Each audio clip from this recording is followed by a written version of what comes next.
Boys, 2023 done. How are we feeling? Feeling tired, bro. I'm feeling very, very Tired? Long year? something like that.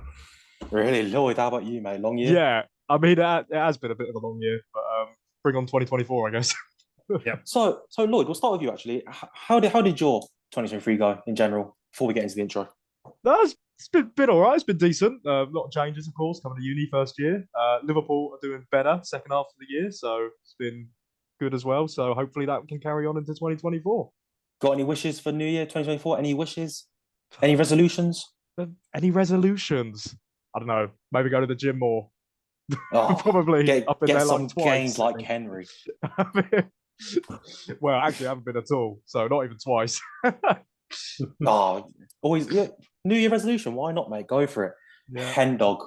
Yes, it's me. Hello. So besides getting female attention, what's your New Year's resolution? I don't care if it's before 10 minutes anymore.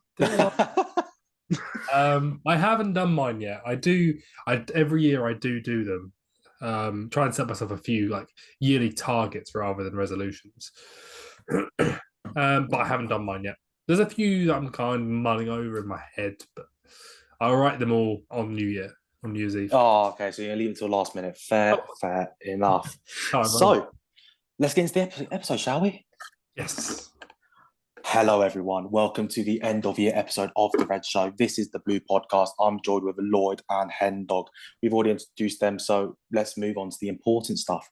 So it was announced a few days ago that the European Super League might be coming back. And I just want to say right here, right now, The Red Show will not be a part of it. We do not condone this football terrorism, as we shall say. Florentino Perez, you are a sick, sick individual. You will not get away with this. All right? The Red Show's not a part of it, and it never will be. Yeah. Anyway, On a lighter note, also, boys, I don't know where you've got the whiteboard from, but I'm not loving it.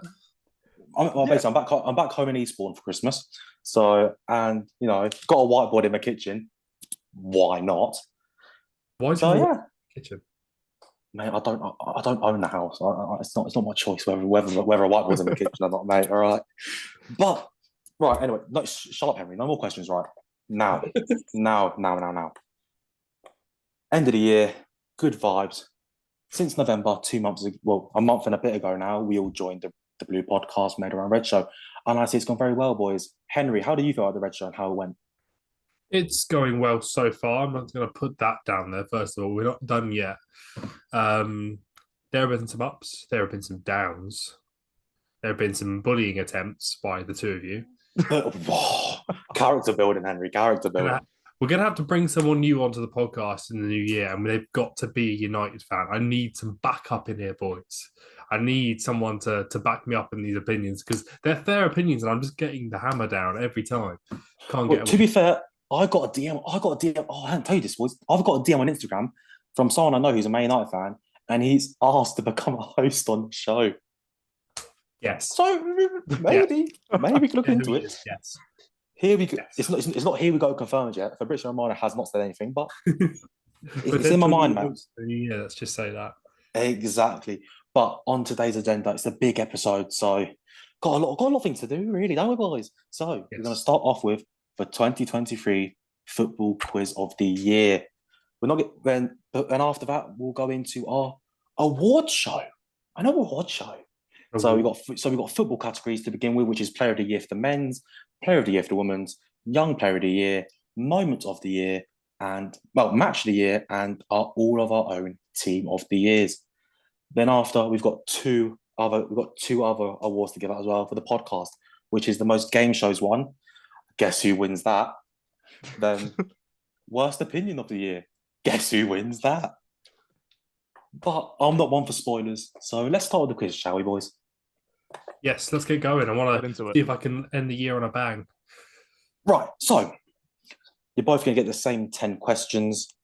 Have you boys got anything to write your answers down on? If not, don't worry, it's fine. I'll just ask you your answers. I can get something. Bear with me. Got a notepad, so ready to go. Lloyd's always prepared, Henry. Why can't you be more like Lloyd? Nerd. The show would be as interesting as those two of me, would there? Yeah, exactly. Because for all we know, you'll copy Lloyd. If it means I win something. Yeah, true. Right, Yeah, ready when you guys are. All right, question 1. Lloyd, you'll be a big fan of this one. This year, Liverpool demolished, thrashed, bombarded, tormented Manchester United 7-0 at Anfield. Boys, can you name all the goal scorers in that match? Oh, suck a fat one. Excuse me? You heard me. I don't appreciate that. So okay, let me just get on my laptop here. Go on. So whenever you boys are ready, just Liverpool fan. Of course, he's going to know this. you're a Man United fan. You've Well, watched you the never game. know. I might get it wrong.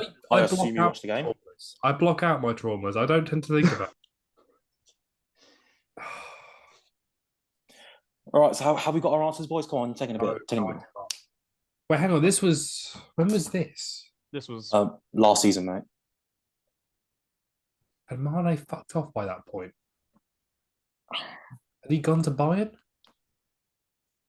Yeah, he had. He had gone to Bayern. Actually, wait. Speak of that, Mane to Bayern, that felt like a fever dream. yeah. I do not remember seeing Mane in a Bayern kit once. I do. I do remember it, and it seemed to be quite cool. But it's just because you see how Mane did, and you see how Kane's doing now. It's like it's chalk and cheese. Like Kane has just enveloped that team. It's his team now. But it's just you expect him to do a little bit more, maybe, and that's why in your head you're like, oh, I don't remember it. But actually, he's probably all right. Not worth the money, maybe, but he was all right. The only thing I do remember is him and Sane having a fight after the City Champions League game. I do remember that. Yeah. Forgot about that. Good little bust up. Anyway, boys, come on, hurry up. Hang on. Have you got it wrong? Don't look it up. I can hear typing. I don't appreciate that.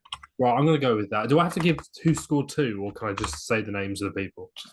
Just say the names. Just say the names. That's all I'm looking for, the names, man. You get a point per name, by the way.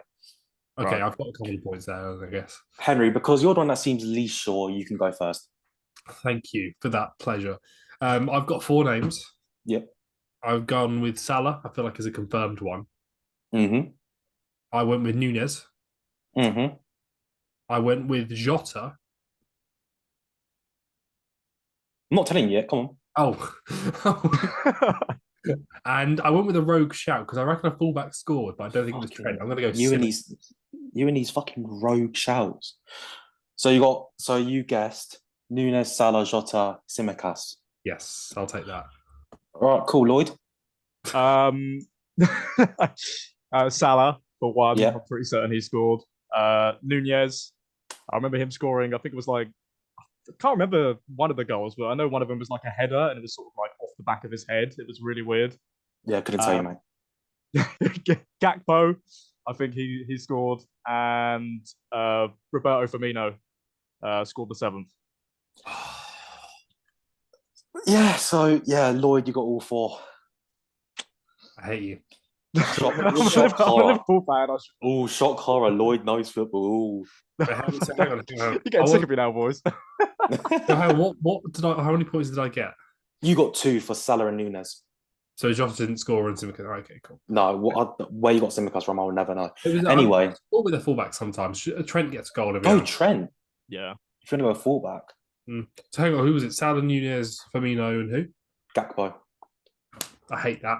You should have known that, mate. Because he should have played for us. He should have. Exactly. He should have been a United player. That's the problem. We wanted him, and just the Glazers. Oh, the Glazers. Just like Gravenberch, man. Oh, Just like Nunez. All should have been United You players. can have Nunez. We're good. We're good, bro. He needs to start scoring, I'll tell you. True. There's that meme on Twitter where it's just like him like a yard away from goal with no goalkeeper in sight, and it's like I explained how Nunez didn't score from this. Yeah, what about Hoyland meme? What about Hoyland meme with that artist? The Hoyland meme after each. There's a new one of him in the Man United kit in the football. Yeah. I'm seeing it. Fair play to him, though. He Hoyland slander. He's marketed it brilliantly. Fair play. People are laughing. Yeah. You may as well get paid for it. Right, anyway, question 2. Who won the Copa Libertadores? Oh, I know this. For all those at home who don't know, that's the Champions League in South America. It was a first timer, and it was Brazilian, I swear. No, One's if Lloyd didn't know, and you're just telling him right now. Oh, I remember. It was an Argentinian team v a Brazilian team. Actually, you know what? For a bit of fun, because I like to have a bit of fun on here. You get an extra point for giving me the runners up. I know he's got it. Don't even give me that face, Lloyd. You've got it. No, I don't, honestly, no. Right, boys. This episode's gonna be like 5 hours long if you don't hurry up. Go on. I swear Marcelo won it. But I forget who he plays for now. Oh, I hate you. Right. No, Henry, what are you looking at? Why are you looking at? Are you looking at a screen? Screen that I record on. You. No, I don't know, man. It looks like you were looking away and typing. No, I'm typing my answers. Oh, okay. All right, Henry. If you say so, mate. Oh, I know who it is. Right, you both got 5 seconds. 5, 4, 3. Right, I've got my 2. 2, 1. Henry, what are your answers, mate? I'm pretty sure the Argentinian team that were runner-up was River Plate, but the winners, I think, was Corinthians. I Right, forget. Lloyd. I have a decent knowledge of Brazilian teams, but I forget some of them. and it Yeah. just fucks me off. Honestly, I'm not gonna lie to you. In the last year, I got invested in South American football, right? And I watched this game, and honestly, it was one of the best games I've seen. But I know, That's good things. but before that, I've seen the score. I've seen everything. I just forgot. it was on BBC iPlayer. I just watched it on my phone. I was like, yeah, cool. Anyway, Lloyd. I think the winners were Fluminense, I believe. Fluminense, yeah. Yeah, sorry, pronounced the name wrong. Right, and who do you think would have And, runners up? Total shot in the dark, but I'm going to go for River Plate as well. No idea. Okay, Henry, you were wrong on both of them. And Lloyd, you got the winners right. It was Fluminense. Who's All it? right. The runners up were Boca Juniors. Oh, Another- that is annoying. What a game the that mad was, by thing the is, way. right, Oh. You've said that, and now I realise the logo that I've been picturing in my head as the runner-up is Boca Juniors. I've got them the wrong way around. Oh no. In my head. Oh no, that's actually a crime. If you're in Argentina, you're getting jumped for that. Yeah. That's outrageous. I'm getting jumped anyway. I don't. Argentinians, get onto him, but that's actually outrageous. He got River Plate and Boca, the biggest rivalry in the world, confused. I'm not. That is outrageous. That That is okay. You know, let's move on. Let's move on before Henry digs himself a hole. So, obviously, Lionel Messi won the Ballon d'Or over Haaland. Controversially, some would say. I think he deserved it, but you know, here's what it is. To the nearest 10, how many votes did he get? Wait, do you guys know how Ballon d'Or voting? Do you guys know how Ballon d'Or voting works? No, I don't. Lloyd, do you know how it works roughly? Is it like someone from per country, isn't it, or something? And Yeah, someone per country. And okay, I'll give you a little frame in between. So it's in between this and this number, yeah? Yeah, Right. It's in between 300 and 500. Ooh. Oh, is it whoever's closest gets the point with this one? No, you have to get it within the nearest 10. If you both get it wrong, you both don't get a point. Right. Oh, I hate you so much. So honestly, if you think you've got a good idea of how many points you got, then go with that. If not, just have a random guess in the dark, Henry. I've done that. That's all I've done. That's what. Okay, so you boys both got an answer, yeah? Yeah. What's up, you Lloyd boy? What are we saying? Right. I'm gonna go 410. I've got no clue. 410, right? Hen dog? I went 320. You were both wrong. Lloyd, you were close though. It was 460. Oh. The exact vote was I the exact number was 462. Right. Yeah, exactly. It was 462. So yeah. What Very is it impressive, right? with quizzes? He's so close every time. It's ball knowledge, man. That's a guess. It's ball knowledge, man. But do you know this though? Next question. Enough waffling. Come on now. You can waffle after this, boys. All right, come on. The Under-20 World Cup was this year. Who won it? Who won the Under-20 World Cup? Oh, actually, what the hell am I saying? I know who this is. famous last words. Anyway, Lloyd, have you got an answer? I've got an answer. Yeah. Okay, Lloyd, we'll go with you again. Germany is going to be my answer. Henry? 3 lines on the shirt, mate. It was England. Was it England? No, it wasn't. England. It Answer was. is, the answer is Uruguay. What? We both got I it have wrong. pictures of Morgan Gibbs White lifting the Under-20 World Cup. That's the under-21 Euros, mate. Oh no. And Lloyd, I think you're thinking of the under-17 World Cup. I think yeah. Oh, I've got them mixed up. So, Henry, you need to, like relax yourself. And good try, Lloyd. At least you got one of the winners right. You know what I'm saying? But anyway, Wasn't the right one. Henry, we've got another question you would love. In the FA Cup final this season, Manchester City beat Man United 2-1, and Gundogan scored 2 goals. How many seconds into the game did he score his first? Oh, You have to get the exact number, by the way, like closest. closest. No, not closest wins, but like you have to get the number. Right. It's impossible. So like if it was like 37 point something, just round it to the nearest second. You know what I mean? Okay. Henry, since you're the Man United fan, we'll let you go first. 48. Lloyd. I think it was 11. I remember seeing it somewhere. It was really early on. Lloyd, you are so close. Unfortunately, you're wrong. It was 13. Oh no. Why are you so 13. close every time? Look, why is Man United letting them go 13 seconds into the Well, game? That's We'll what. go into that. That's I what. try not to think about that. World's best defender, Lissandro Martinez, conceded the goal 13 seconds into the Okay, game. Fair enough. Don't think he played. I think he was injured. Well, 1 minute. Let me just. FA Cup final 2023. I just remember watching Mark Goldbridge's live stream for it, and then like 15 seconds in, the goal's gone in, and he's absolutely fuming. You know what? Fair enough. He didn't play that game. Fair enough. There we go. I was going to say he didn't play. I apologise, Henry. And Lissandro. Okay. I apologise. I'm sure Lissandro will forgive you.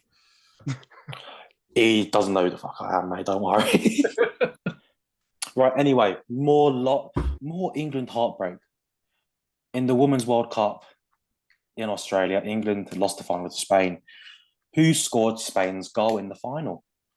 Oh gosh. Oh, I know this part. Is she? Oh. Do we have to get her surname right? Or can I just get her first name? I've only got surname anyway. So just say her surname.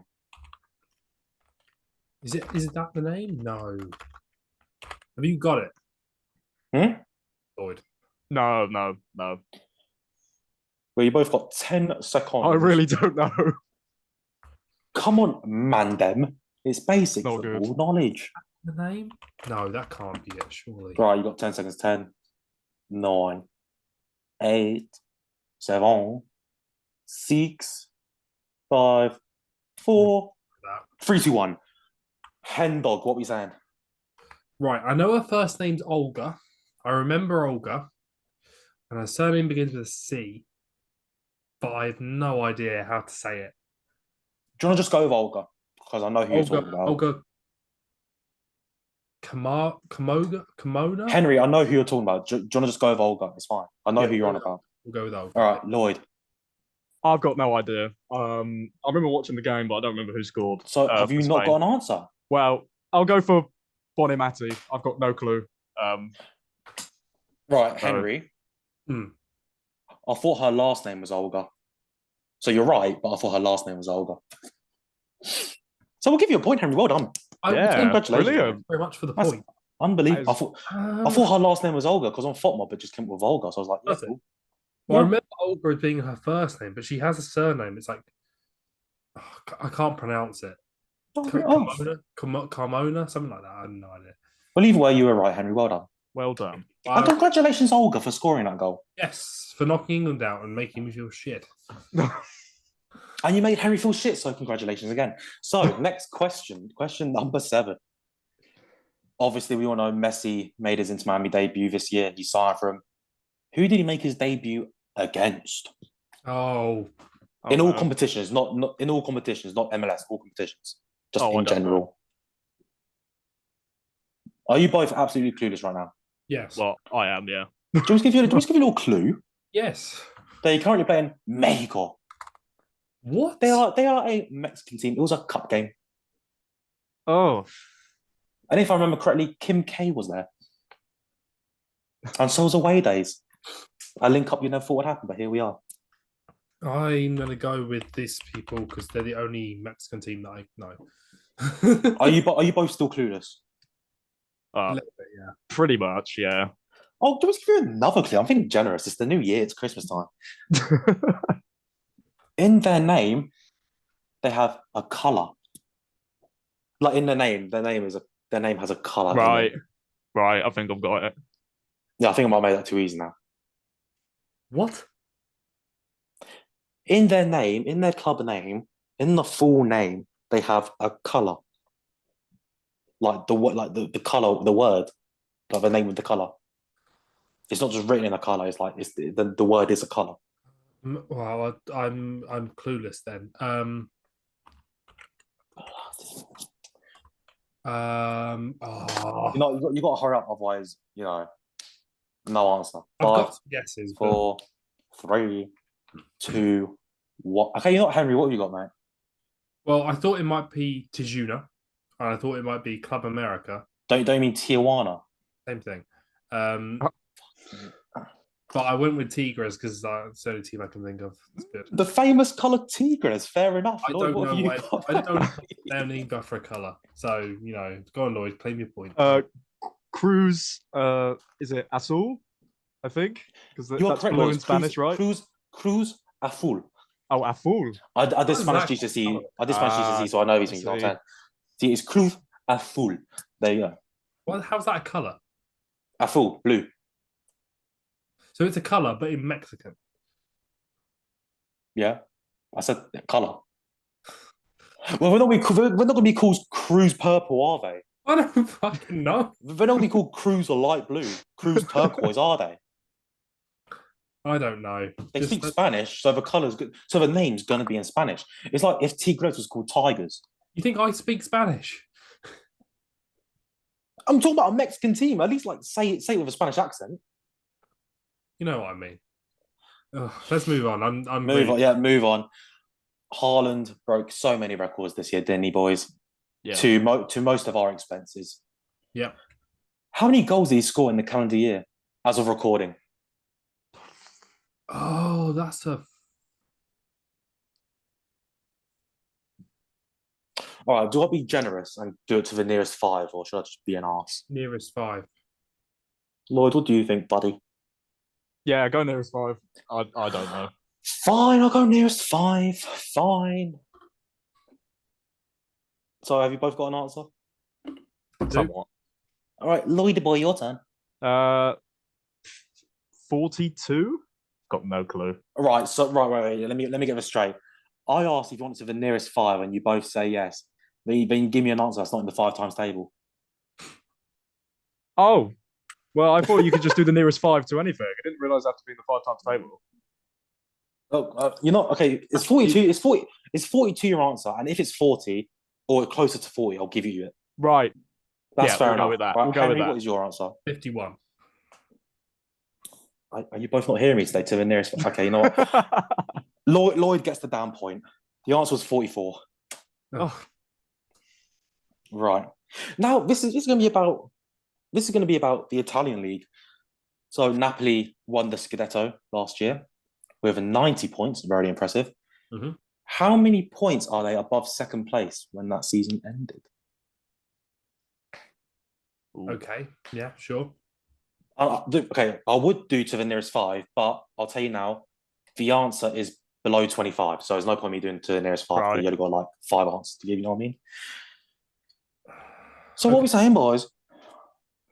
I'm going to go 8. 8. Ocho. Go on, Lloyd, what are we saying? Let's go 15. So close. It was 16. No, come on. But because it's Christmas, you're not getting a point. Right, so now, final question, number 10. This is about us 3 hermanos. In the Red Show, ever since we started in November, how many views have we got in total to the nearest 10? Oh, love no money. Oh, wait, before you answer, 1 minute. Let me just count. Let me just count something. Okay, well, I might be lying. I can't actually count them.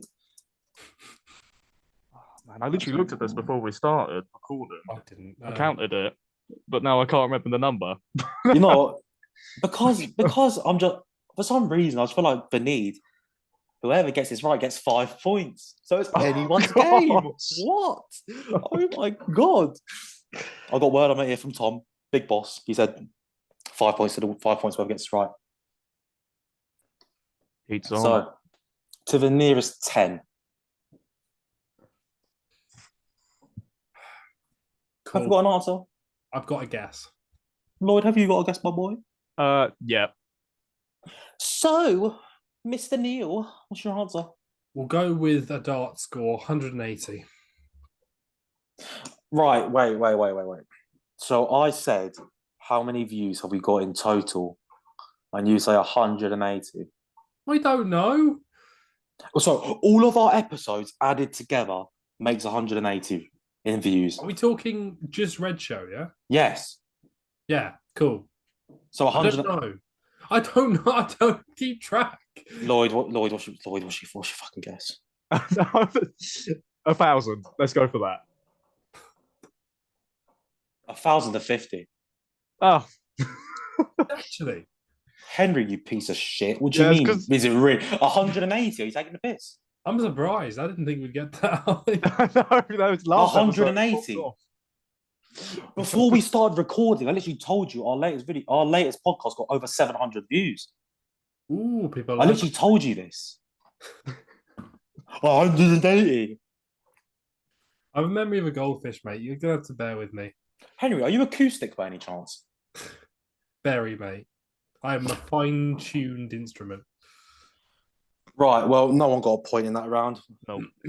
But I don't think it really makes a difference either because Henry, you've got a very impressive 3 out of 10. Well, it's actually 3 out of more than 10 because, multiple kids. But, you got 3. I don't care. I'll take it. Lloyd, you got a whopping 7. Way. So you're winner of the end of year quiz because I'm so sorry. Excuse me. do that again. So the winner of our end of year quiz, because we haven't done enough quizzes this year, Nope. is Lloyd. Well done, Lloyd. Well done. You Thank get you. absolutely nothing. So I don't really know what else to say. do you want to give any words to Henry? Any words? I ain't got no words. Don't really know what to say. Come on, Emery. I've got some words. I've got some Come words on. for you, Henry. Oh, Fix up. So revise for next year. Practicing. Go to quiz nights and stuff. yeah, exactly. We should go box park, do a quiz night. That'll help. That'll be unbelievable. Anyway, as we saw by that quiz, Henry does smell. So, time for the award show. God, award shows. I feel like I should be wearing a tie and just that, Yeah. Trust me, you shouldn't. Okay, 1 minute. I'm just gonna edit something quickly, then we'll get started in the award show, boys. The 2023 Red Show award shows. Very prestigious, this. More valuable than Ballon d'Or, I'd say. Yeah. So, category number 1. It is a Player of the Year for the men's side, for the male gender, for the male species.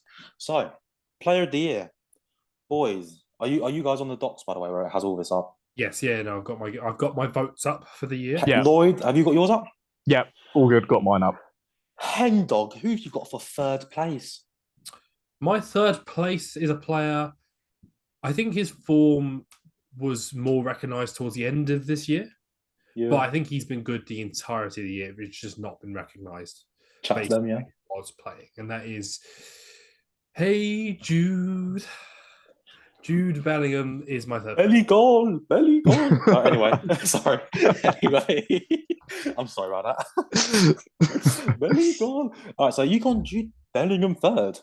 Yeah, I think so. His form at Real Madrid, I think, is It's unbelievable, isn't it? world. And then at Dortmund, he was still carrying. Like a poor Dortmund team, he was still carrying. So he went from being the best player in a kind of just below elite club to being a key player at a big club. I'd say the best. But this season, the best player at Real Madrid, 100%. Oh yeah, Yeah. but I wouldn't say he's carry. I wouldn't say he's He's carry. not well. He's To be got fair, big- he did win a lot of points. He did win a lot of points, but at the same time, there are other big Galacticos at Real Madrid. Yeah, No of one course, of counts. course, of course. No one counts. So Right. Anyway, enough waffling. Lloyd, third place. Who have you got? I've gone for a man who's made a move to the Bundesliga this year, and he's done very, very well. I've gone for Harry Kane. Oh, I thought he was going to agree with me with Granit Xhaka. Fair enough. He was in consideration for me. I'm not going to lie to you. Top Granit, three, come on. He's That's got- like Jorginho being put there. Going to watch respect. Well, Jorginho got third in the Ballon d'Or race, mate. Have you forgot? I Don't forgot. be silly now, Lloyd. Oh, Respect Granit Xhaka. That's all I'm saying. Jorginho. So, Lloyd, chat to us about Kane, because I'm going to tell you this now. Me and Henry do not have Kane anywhere in this list, which is very controversial. So, Lloyd, explain yourself. Right. Well, his form for Bayern's been absolutely ridiculous. I think he scored more goals than any other player in Europe this season in all competitions. Has he? Yeah, he's There's another one incredible in the at the minute. who's called the same I thought amount. Girassi. Yeah, that's what I was Stuttgart boy. Yeah, he's been doing very well as well. His release clause in January is 17.5 million. Yeah. I'd be very wary of that. I'd be very wary of that because as long as that's low, this guy has been good for 6 months, and that's it. You cannot base it off 6 months. Yeah, but what I'm saying is it's like when we spoke to Zealand. Like if he goes to Man United or an Arsenal or a Liverpool, no matter what he does, you're gonna get profit just because of the club he's at. But we wouldn't want to sign this. This isn't a young player you're signing for profit. This is a older striker who's scoring a lot, having a good patch of form. But I'd be very careful, especially given he's transitioning out of the Bundesliga as well. True, good. You are speaking facts. Yeah. You need to do your research. And I would rather sign him in a year's time when you've had a year and a half under your belt. And if he's still good, then maybe I'd look at making a move. But yeah, it's a risk an unnecessary risk, in my opinion, to look to sign this guy when we don't know anything really about him. True that. Anyway, my third place is Kylian Mbappe. Just as a cross up. Kylian Mbappe. Basically, honestly, I'm not gonna lie to you. Like actual ability wise and how good he is, I would be considering him as top, like at the very top, you know. Yeah. Just because of what he's done, like even though the World Cup was 2022, like scoring a hat trick and like just terrorizing Argentina is like absolutely unbelievable. And just how he played, and even though it is a Farmers League PSG, like he's still tearing up, he's still playing well, and obviously he's such a good player. So I mean, Real Madrid, if or when he goes to Real Madrid, I could see him picking up a Ballon d'Or here and there. I think he is that good. Honestly, I think he is Messi. I think he is Messi and Neymar. No, Messi and Ronaldo's like next to come up. That type of guy. That's how highly I rate Mbappe. But for 2023 alone, I think third place is very suitable. Boys, any comments? He needs to be winning Champions Leagues and he needs to be playing outside of France. Exactly. It's a good league. He can be good in France, but he can't be great, and he will always have that title. And he's great, but he only played in France. Or he can't be considered one of the best of all time. If he wants to be up there with Messi and Ronaldo, he has to leave probably for Real Madrid, if I'm honest. True say. Lloyd, any comments? Yeah, no, I mean, PSG have been doing madness in Dog shit. and just winning all the time, aren't they? Pretty much. I mean, I think they lost 1 year and Lille won it, but yeah, I mean, they just keep on winning. And Mbappe does need to make that move if he is going to be considered as like an all-time great. Because if he stays in France the whole time, when PSG have got so much more funds than the rest of the league, then it's just like it's not going to do him that great. He's a legend already, but if he wants to go to that next level, he needs to do more. Of course, I agree. And for runners-up in this category, we've all gone with the same player, controversially. Although I did see a little rogue shout. You changed it. Huh? It wasn't. What? It wasn't. I saw you change it. What are you on about? I watched you change it. When? No. We all unanimously agreed. I'm happy you did change it because we should all agree this is the right call. 100%. So we've all gone with Erling Braut Haaland. the That's goal great. machine. Controversially, we will get. I'm not even gonna say we might. We will get hate for this. I don't care. That's sucky, man. So There aren't any City fans anyway. They don't exist. They're true. And if they are, they're all 60, so they won't even care. They won't even see this. So they're all corporate companies and stuff. Tory. So we'll get a statement from some big company saying we do not support this. cease and desist. Red show. Right. Well, I mean, all right. So Haaland, I mean, record goal scorer in the Premier League. There's a lot like treble winners. It's actually like genuinely unbelievable what he's achieved in a City team. But at the same time, for me and you, Henry, anyway, for who we've got first, you can't argue with it because of what he's done. Right. So I mean, Lloyd, you've gone for a rogue shout for first place, haven't you? I have, yeah. I have gone for a rogue shout. I did go for Mbappe as my number one. And I went for Mbappe just because I think he is the best footballer in the world. Like as a forward, I think he's a better player than Erling Haaland all round. Of course, that might not necessarily get as many goals, but he's there or thereabouts, and his overall play, I think, is better than Haaland's. And I think if you look at the past year, I know he's playing in the French league, which I just said was like for his overall career, he needs to move out of that league because I think it's ranked 5th. So if he does go to La Liga or the Premier League and does well there, like Haaland is doing, then his overall legacy will be better. But I still think you could be the best player in the world as long as you are playing in a top 5 league. And I think that's what he has been, despite PSG not doing necessarily as well in the Champions League. I just think his numbers, his overall play is exceptional. I mean, if there was one player I didn't want to play against in the world, you pick one player, I'd pick Mbappe. Yeah, no, yeah. Here's the thing, Rob. I do agree Mbappe is the best player in the world ability-wise. It's just like this past year for him has not been like unbelievable because it's where he is. He's holding him back. When you're talking Ballon d'Ors, you have to consider 2 very key things. One is the Champions League, and one is the World Cup /Euros /Copa America, that kind of thing. Whatever's just happened. And so that's why Haaland is second, because he won the Champions League and scored loads of goals. The problem with Haaland winning it is that he scored loads of goals and he won the Champions League, but he didn't win the better thing, which is the World Cup. Well, he wasn't even in it. He wasn't even in it. Yeah. He's not even in the Euros next year. And that's why, I mean, probably for the last time, because he's gone to MLS now, and I don't know if he's got a World Cup in him again, but for the last time, he probably is Lionel Messi, the greatest of all time, without debate. And I know there will be United fans that come for me in the comments and like Ronaldo's. I love Ronaldo. He is one of the top 2 of all time. And the way I see it is, there's like those like Pele and Maradona. There's a chasm, Ronaldo, and then there's Messi. Ronaldo is the closest you will probably ever get to Messi, in my opinion. And that's his biggest ever achievement being compared to Messi. So very different, very different players. I'm not comparing. I'm just saying one is on the all-time rankings, really close to the other. But being close to Messi is Ronaldo's biggest ever achievement. Messi's being close to the top. And yeah, but Messi is the top. Messi's unreachable. Yeah, I do agree. Messi is better just because of his all-round play. Like what Ronaldo is incredible at is being a forward and getting himself in positions that no one else can, and putting the ball in the back of the net an exceptional number of times. That finishing ability is ridiculous. But yeah, what Messi can do with the football supersedes that. Yeah, 100%.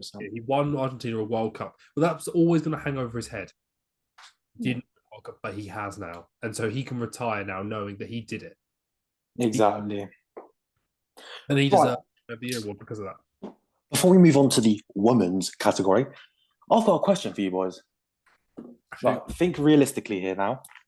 If you were walking along Brixton and you saw Lionel Messi coming out of a chicken shop, like, okay, but what I'm asking, if you ran into Messi, what is your genuine reaction? I'm calm. I'm composed because I know if I freak out, right.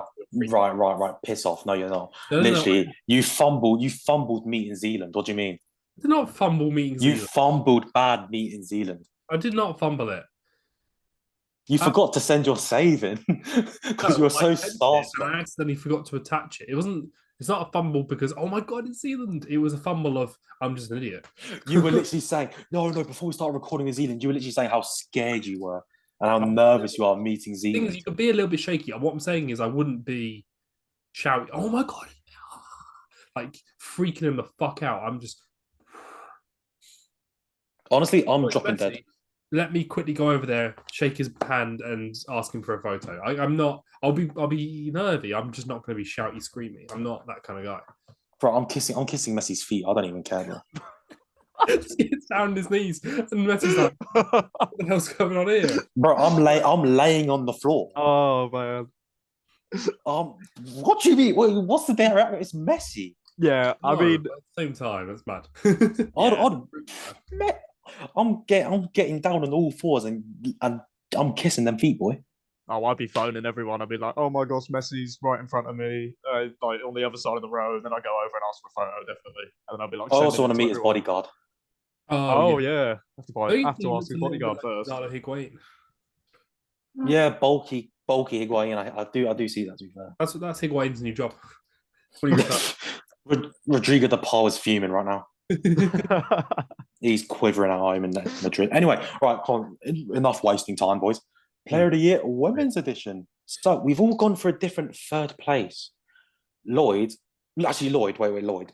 Why is Rachel Daly third in the world? I mean, why is Rachel Daly third? I mean, she's good, but third in the world. yeah, I mean, I was looking at her stats last year. I saw she got over 20 goals for Aston Villa. They ended up finishing. Merchant. All right. Well, she got over 20 goals in Aston Villa team, and they're not doing that great this season. But last year they were quite good. And yeah, I mean, I don't have a massive amount of reasoning for it. It's just she was very, very good for Villa last year. She was one of the best players in the WSL, and this year she hasn't done as well, but she's still popping up with the goals. So I'd say her third. Probably not fair considering I don't watch a massive amount of women's football outside of the WSL, so I don't know a huge amount on that. But from what I have watched, she has been an exceptional player. So I put her up there. Fair enough. Yeah. Henry, you've gone with goalkeeper. Who's recently won BBC Sports Personality of the Year, actually. Congratulations, Mary Up, joining Arsenal, coming to the good team. Fair enough, I rate it. Arsenal. No, if Mary Earps actually goes to Arsenal, we've actually got a super team. We've actually got a super team on our hands. I mean, let me get into it. Right, my knowledge of women's football is that of Manchester United, England, and FIFA. The only reason I know who Rachel Daly is because she can play left back on FIFA. That's the only reason that I know. Can she? Yeah. She's a striker. Play left. It's mad. Fair. Why? But fair enough. Mary Earps, I put her in third because I know very little good footballers, and whenever I think of good female footballers, she is the name that comes to mind because she's the best that I see physically.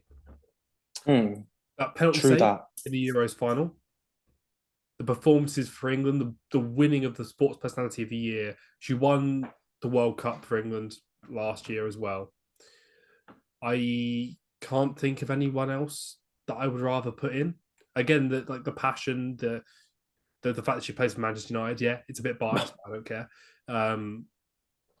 Because that for me, she's the best that I've seen. And I swear to God, because Alessia Russo went to Arsenal on a free. Oh, Alessia Russo, man. And that my guy. Made me want to cry a little bit. Because I don't know if it's just a men's football thing, but like leaving your club for a rival, it hurts. You love it when it's your club that they won't. Yeah, I'm loving life. Percy, I love, but when it's your player going and it's just like arrows to the chest kind of thing. It's like So if Mary Earps leaves for Arsenal, like I might cry a little bit, even though I don't know much about women's football. I will cry a little bit. Yeah. But yeah, to fair, I do see Earps going to Arsenal. I really do see it because she's tired of playing for small teams, right? No, Manchester United women's are not are not the biggest team in the league. No, It's but Chelsea and Arsenal. Recent, Especially when they're because losing to Liverpool. shouldn't just form them, which is a stupid thing. We should have had. I think we did have a women's team a while ago, but we got But disformed. it was amateur. I don't know why, but it's now back up the top, and we are competing. Yeah. We're not as good as Arsenal because Arsenal have been winning it for the longest time, so it's fair enough. But we're still a good team. I think we can. We need to be keeping people like Mary up if we want to be competing at the top. True say. But my third place, I've gone with Aussie Sam Kerr. And speaking of Sam Kerr, you've both put a runner up. Yes. So Sam Kerr, honestly, the only reason I like her is because she bodied that bloke in that game one time. That's the reason I like her. I think it's so funny. She absolutely just like dropped a bloke with her shoulder. Yeah, I mean, I kind of follow the stereotype here where it's like everyone was kind of voting for her and she's the best on FIFA. And I see compilations and you see the body as well. Like, I know nothing about the best women in football. Like I say, Mary Earps I know because I watch Man United and I watch England, but I know nothing about world women's football. So yeah. I've been told that she is one of the top two. Like the first place, I'm happy. I think we all agreed, but I don't know much about her other than the fact that she won the Euros. That's all I know. So right, yeah. I've been told she's really good. I've seen some of her performances. She looks great. Happy to put her in. Right, the thing is, all right. When it comes to women's football, I watch England, the WSL, and Barcelona only. They're the only three. They're the only like three groups of women's football I watch. So yeah. So our winner all join as the same. But I want to talk about my runner-up, my goat, Alessia Russo. Sorry, and boys, I'm gonna keep it real with you. It's biased. I'm gonna keep it real with you. It's biased. She's my crush. She's my celebrity crush. No, I'm not even joking. You know she played for Man United for half of this year, right? Yeah, she joined us. Yeah, people change, Henry. People change. The performances, the good performances, were from us. She's cooking. She's literally cooking for. But she scored, but not as well as she did when she played for us. So, if you're putting her in as the best player, it's because she the performances she did for us. So, well, I'm putting her in because I love her. So I mean, fair enough, mate. I'll put one in because she's a player that I admire. So it's fair. Even though, but like crush and bias aside, she's a baller. Anyway, yeah, you're right. First place, we've all gone for the same person. Ballon d'Or winner, Bonmati. Yeah. What more needs to be said? Ballon d'Or winner, Ballon d'Or, class. La Liga, yeah, it's fair. From the accolades that I've seen, deserves it. I'm happy to put her in. Yeah. And for you, Henry, top rating on FIFA, so has to be first. I mean, I hate the stereotype that it's the best on FIFA is the best in the world, but it's just I don't know much about women's football, and it's a good guide to kind of show me kind of who's where. So I'm happy to go with It's a good guide, you say. Fair enough. Well, anyway, congratulations, Bonmati. You could put our award next to you, Ballon d'Or. So, and Alessia, I love you. So anyway, next category. Young Player of the Year. So basically the criteria for this is in this calendar year, at some point you must have been 21 or younger. That's what I said in the group chat. That's the only criteria we have for this. You have to be 21 or younger in the year. Henry, why are you making that face? Actually, no. Henry, you're making that face. Who did you put third, my friend? I will get to that in just one sec. I just want to make one quick point. I've just scrolled down on my document. It's been on the screen the entire time we've been recording because it's got my notes in it. And I've just scrolled down and I've just gandered at Match of the Year that I haven't looked at in ages. And I just see the winner, Boca Juniors v Fluminense. I've got it written. It's on my screen. I just didn't look at it. Shit. It's on the screen right in front of me. Oh, you just spoiled Match of the Year, man. What the hell, man? Sorry. Well, we don't know who voted for him. That's not very dope of you. That's not very dope of you, my G. Anyway. Yeah. Young Player of the Year. I've gone with one that I love and two that, let's be honest, deserve it. Fuck off. What do you mean deserves it? You scored a one mediocre goal and you think he's sick. What do you mean? From performances and from awards, let's be honest, there are two players. Awards. What award? Let me finish. No? Yes? Thank you. All right, go ahead, two players in this list that kind of need to be in there. So I've gone with them two as kind of winner and runner-up. But to talk about my third place, the player that has caused me the most joy this year, because not many people do anymore, and that is Alejandro Garnacho. I know, I know you. I don't care that it's biased. I feel like this award can be a little bit biased because, like, the wonder goal he scored, the runs into the pitch, that goal against Fulham, like, I'm just thinking about players that mean something to me here, like the young player that stood out for me specifically, and I feel like in this third place, like it could go to anyone, but for me, I want to put someone in there that makes me feel something. So I gone Garnacho. Do what you want with that. Lloyd, I don't know about you here, but I'm really contemplating asking Tom to kick him out. I don't know about you, Lloyd, mate. It's like me putting Harvey Elliott as my third place. It's like me putting Reece Nelson, mate. What? It's like me putting Ethan Nyanweri in this. Like, yeah, but the difference is Reece Nelson and Ethan Nyanweri haven't done anything. Garnacho has done something. Nyanweri, the youngest ever player to play in the Premier League. Reece Nelson, the 3-2 against Bournemouth, the 97th minute goal. He's scored like one goal. He has barely done anything. Oh, what a goal it was. Has scored so many good goals for Man United and has been one of our key. Has gone from being an academy boy to being a key player in like 6 months. Like he deserves to be on the list for me. Like I love him. All right, Henry, whatever you say, mate. All right. Lloyd, who's your third place, mate? Let's get some sense in this. Right. I've gone for Jamal Musiala from Bayern. Okay. Think he's just an exceptional football player. Had a really good year last year and this season. Once again, doing quite well. He is one of the players, when you watch, you get excited by. His dribbling ability is outrageous. I mean, I'm not sure how old he actually is at the moment, but I think it must be 21, 22, maybe even younger. I'm not sure. But the sheer talent and quality that he has is frightening, and for me, deserves to be in the top three. And he definitely feel like he should have chosen England, but he's chosen Germany, so we just got to deal with that. Not gonna lie, I kind of fucked up.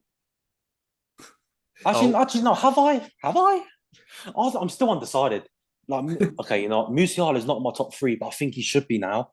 Well, no, I've always thought he should be. It's just there was a toss up between him and my third place, which is Camavinga. Oh, he's a great player, and he's versatile, and he can play anywhere. He can. So I think for that reason only, I think when I made this, I think that was the only reason why I put Camavinga above Musiala, just because of his versatility. But now looking back, Musiala this season has been cooking. Like he cooked you like at Old Trafford, didn't he? Yes, I mean I've seen him firsthand. And I put him in second place, and he was up there for the young Ballon d'Or. I forget what it's called. It was him, the copper, him and somebody else, and he didn't win it in the end. But that's probably because he didn't win a certain competition. But I mean, he would have won the Bundesliga, and he's kind of taken Muller's place, and he's just kind of made it his own. And he's gone from this young player who's like dangerous off the bench, like creating things in late stages using his speed and skills, to being this creative force that cemented himself in the team and taken a kind of veteran's place, and kind of the baton's been handed from Muller to him.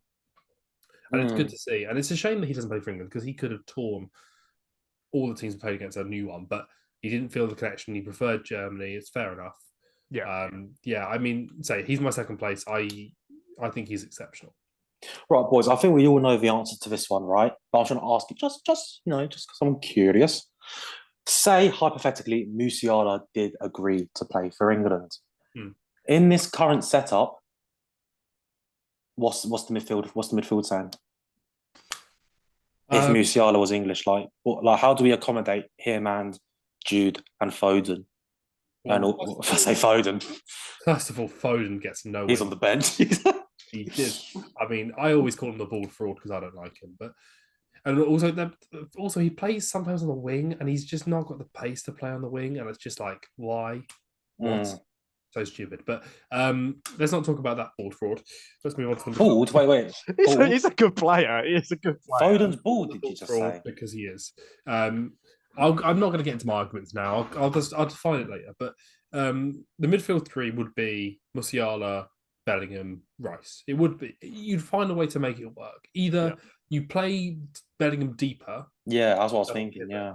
Or I think I mean, I don't know how yours works exactly, Heli, but Arsenal play with 2 10s and Rice. True. Yeah. See what happens. Well, when it's Havertz and Ødegaard, right? Ødegaard normally he makes the later runs to the edge of the box with a cutback, but most of the time he does not sit, but he's a lot deeper than he'd usually be. Then Havertz will make the run past Jesus. He'll become a striker in that sense. So that could work. That could work for England. Thing is, right, you could do what Bayer Leverkusen did a few years ago when they had Brandt and Havertz and do a double pivot in front of Rice and have one go forward and beyond and the other one support. And then a different attack, another one would go forward into the striking position and another one would support. It would work either way. Almost a bit of a rogue shout, as we like to do here. Musiala on the left. Could do. He could do it. You wouldn't get that pace, but you could have creativity. And as long as you had, you'd have Saka running into the box off the right, and you'd have Bellingham at the 10 spot, making as a shadow striker in behind Kane. You'd have 3 striking options there, so you could use him as a kind of left-sided creator with Rice, and then somebody else as a bit more of a ball retention specialist next to him. So you could make it work 100%. I just think there's no need when you could easily go with that attacking system and have Rashford on the left. And now you remember Rashford. Not last week. No, when you needed him. Now you remember Rashford. I know. He doesn't get in the start. You could do that, and it would work. It would be reasonably more. It might be a little bit more balanced, but you can afford to be a bit more attacking. You can go for it, and that wouldn't be a problem, and it would work well. You'd score so many goals if you had that midfield three. It's a shame he didn't choose England. True, but I heard you mention Saka, and that's funny enough. That's who me and Lloyd have got in second place. Right. About Bukayo Saka. I did look at him, and I'm not going to lie, I thought he wasn't in our age range. He turned 22 this year, so he was 21 during the calendar year. That might have been where I got a bit confused, because I thought he wasn't eligible. I did look at him as my third place option, and I chose to go with someone passionate. But if you're looking at probably ability, if he's available, then I'd probably put him third, in terms of ability. I just think it could be him. It could be a number of other players as well. I just have to think off the top of my head. But I'd rather give that place to someone I loved watching this year, if I'm honest. Fair. Fair. That's fair enough. And I could only, there's only 2 or 3 players in the world that I could probably defend a whole book's worth about. I could probably write a novel about defending players. Granit Xhaka is one of them, and Saka is probably the other one. Yeah, that's fair. Honestly, Saka a lot more. So putting him in third place or second place is it's one of those things where it's passionate, but it's also ability. So you get that double. So I see why you put him in second, and I don't rate. The only thing I say about Saka is what he's won this year. That's why I would put if I was doing it ability-wise, I would put Saka third and Musiala second, because Musiala won the Bundesliga and Saka didn't. All right, don't need to dig in that much. Right, we get it, Henry. Thank you for that, Henry. I think we all agree that the player who's top is top. Oh, yeah. There you go. I'm sorry, he is. He's just. The football he's playing at Real Madrid is frightening. It's ridiculous, and he was just as good at Dortmund. He just, it was Dortmund. Now he's showing. Now he's showing it to a bigger audience. Right, boys. We already spoke about Jude Bellingham quite a bit earlier in the year earlier. So one last thing about Jude Bellingham: do we see a Ballon d'Or coming from him in the future? Yes. Yeah. Yeah. That was a very quick yes, Lloyd. It's definitely possible. It's definitely possible. I'm not sure, but he's got the talent. So he's one of the best midfielders in the world. So why not? But yeah, I think it just depends on whether he can keep his performances up. And but definitely. Yeah, and England need to win something or do something again.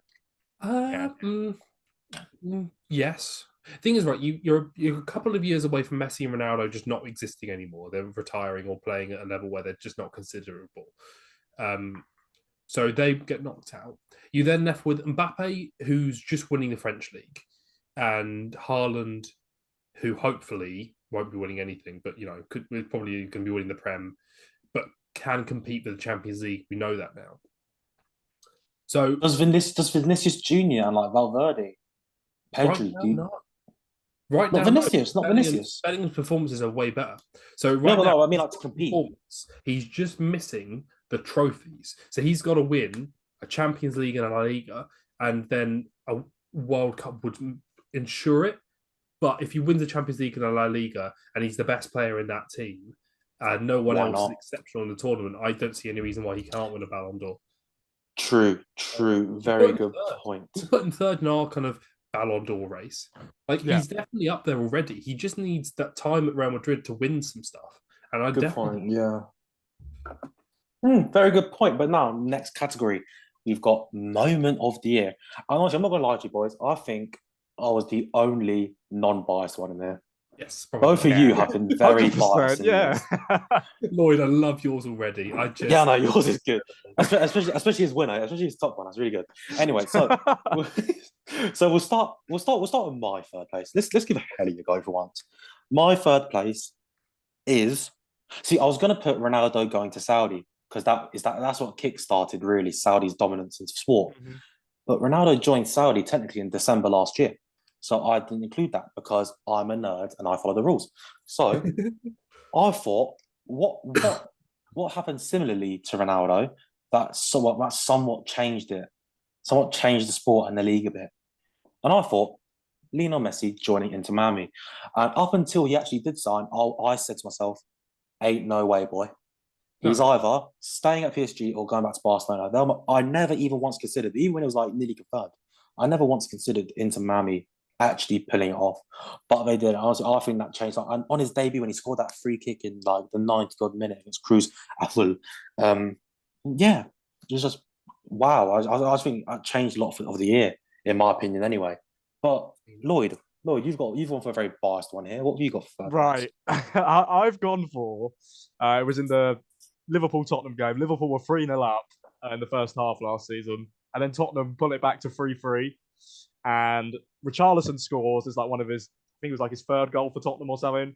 So he takes his shirt off, runs over to the away fans. He's given it a big one, of course, former Evertonian.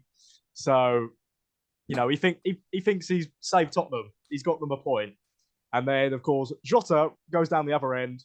Lucas Moura makes a mistake. Jota runs onto the ball and he scores like 20 seconds later. And then Richarlison's left there looking like an absolute twat. So it was amazing to watch, to be honest, just to see, the Tottenham players' faces, especially his face as well, just drain of emotion because they've worked so hard to get back in the game, especially it being Richarlison, and then it's counted for nothing because they lost. Yeah. We do hate Richarlison over here, don't we, boys? I don't know if I hate him, but I was like... Okay, no, I dislike him. You just look at him and he's like, he signed for Tottenham and he was so, I don't know what it is. He's got that kind of egotistical air about it. Mm-hmm. And he's gone for Tottenham and he's just done nothing. And it's like, he's one of these footballers. I would have said he was the most overrated footballer in the Prem, but now nobody rates him. So true. So now he's not even that. So I'm just like, yeah, that's fair. That's a funny moment, to be fair. Yeah. Well, Henry, let's go into your third place. Yeah. So for mine, I saw this on someone else's list of match of the year, because I kind of forgot about it. But it is, I think it, because this one I'm struggling to think of the third one. I was like, actually, that was incredible. Let me put that on moment of the year as well. And that is the Conference League final where West Ham won a trophy before Tottenham. Yeah, facts. Yeah, true. They won a European title. I don't care if it's the Conference League. West Ham have a European title. Yeah. Mental. Ridiculous. And how they won it as well. Mm-hmm. The game was great. I watched the last 20, 30 minutes of it. I was out and about doing stuff in the first half. But the goal from Bowen as well and the celebrations, the fact that Rice won a European title with them before he made it the perfect ending. Because sometimes moves for a big club, it's a bit, if he pushes for the move, but his time at West Ham is perfect. and they still love him. He still loves them. It was bookended perfectly. They were happy to let him move on. And I just think it's the whole story of that kind of West Ham team that Moyes having to come back and they were like interim manager and then he got the full-time job. And he's just the way he's got these players playing is just incredible. And it's a testament to actually when he gets his players on board and he gets some decent players in his back, he's a semi-good manager. Like, yeah, no, I hear it makes me think that we ruined him a little bit. his reputation. True. Then he took a couple of shitty jobs where he probably was never going to do well. But yeah, no, I just think incredible story. I think I'm happy to put that third. Speaking of managers, Lloyd, you've got a very interesting runner-up here. Honestly, I'm not gonna lie to you. I forgot this happened. I forgot he ever had a second stint at Chelsea. Lloyd, you've gone with Frank Lampard returning to Chelsea as a Chelsea manager. In my college class, there was about probably half the class were Chelsea fans. So it was very funny to see them get all excited. Some of them were getting excited about Frank Lampard, saying, "Oh, he's back. He's going to be this. He's going to be that. He's going to bring Chelsea towards the end of the season. We're going to, get top 8, get top 7." And then he was absolutely dreadful towards the end of the season. It was shocking, and it was just amazing. Like, I remember saying to him before, he's going to do absolutely nothing, and some of them weren't having it. Some of them were like, "Yeah, he's going to be terrible." And then turns out that I think he went like 6-7 games without a win or something like that. So it was even worse than what Graham Potter was doing in the first place. So yeah, I just remember seeing the news and loads of people online were getting excited because he's a club legend and that. But that was sort of like, in a way, if Liverpool were doing terrible, they sacked a manager who weren't doing great, and then they put Steven Gerrard in. Like, it would have done the exact same thing. So that was a pretty good moment for me. I found that quite funny. Yeah, I'm sure that Tom would have loved that moment as well. Yes. True, very. And Dan. All right. Well, I'm going to put myself in second this time because I want to bring this up, and it's probably this as a particular moment wasn't the it was recent and it wasn't as big as people think, but I wanted to find a way to squeeze it in because I was so confused when you put this. Because it's going to be, when it actually happens, the thing that it's kind of leading to, it's going to be beautiful football unless it gets ruined. But I want to put it in here, and it's the day that we agreed a court date for Manchester City and their 116 charges. Agreeing a court date as a moment of the year. I have to, because it's beautiful, because it's the hens coming home to roost. You thought you could buy football and your title's going to get stripped. Your players are going to leave you. You're going back down to non-league where you belong, and it will look like it never happened. I mean, it's a testament to how it was always going to end up being this way. That won't happen. You do it wrong. You cheat your way to the top, and this is what's going to happen to you. You get charged. You're going to have a court date. They're going to find you guilty, and they're going to strip you of everything and put you back down in non-league. And it's going to be beautiful. I can't wait. And the day that I saw that it had been agreed that we're going to look at it, it's finally going to talk about this. It's been years. I was so happy. It made my day. Right, but I get why you're happy, but even if they get found guilty, like they're not going to relegate Man City. They can't. They'll lose too much money. They literally can't relegate Man City. Otherwise, they lose out on so much. Do they? Really? Yes. No, not really. Man City do bring a lot of money in. If you want beautiful football, watch Arsenal. If you want Thank you. I appreciate that, but still. If you want winners, someone else has got to fill that gap. Someone will win the titles. Like, you'll win a title. Liverpool will win a title. At this rate, Villa might win a title, and we'll be back once we've got rid of our owners. Yeah. So, like, you're not gonna lose that much. You're gonna get more media attention because you're gonna have this whole story about Man City losing. Everyone's gonna be intrigued to go and watch, and it will be a beautiful day when I watch their titles get put back where they belong, and I watch Jose Mourinho and Ole Gunnar Solskjaer collect their winners' medals for the Premier League that they deserve. And Mikel Arteta. Because they came second when they cheated. So Ole Gunnar Solskjaer will be a Premier League winning manager, and life will be fantastic. I can't wait. And yeah, that's it. The passion I have for the subject is so strong. So Henry, I rate the delusion, but we're gonna go on to my run right now. And this is a very this is a very specific moment I'm talking about here. Mary Earps saving the penalty in the World Cup final, but it's not the save. It's not the save I'm caring about. It's her screaming at the top of her lungs in the World Cup final. Fuck off! That's my run-up moment of the year. Big World Cup final. You're losing 1-0 at a big World Cup final. You just say penalty and you're shouting "fuck off." Yeah, that's unbelievable. Board as well. Like, it's a shame we didn't end up winning it in the end, but everyone was picked up by that. The whole country was picked up by that. Give her a knighthood just for shouting that. Honestly, that was brilliant.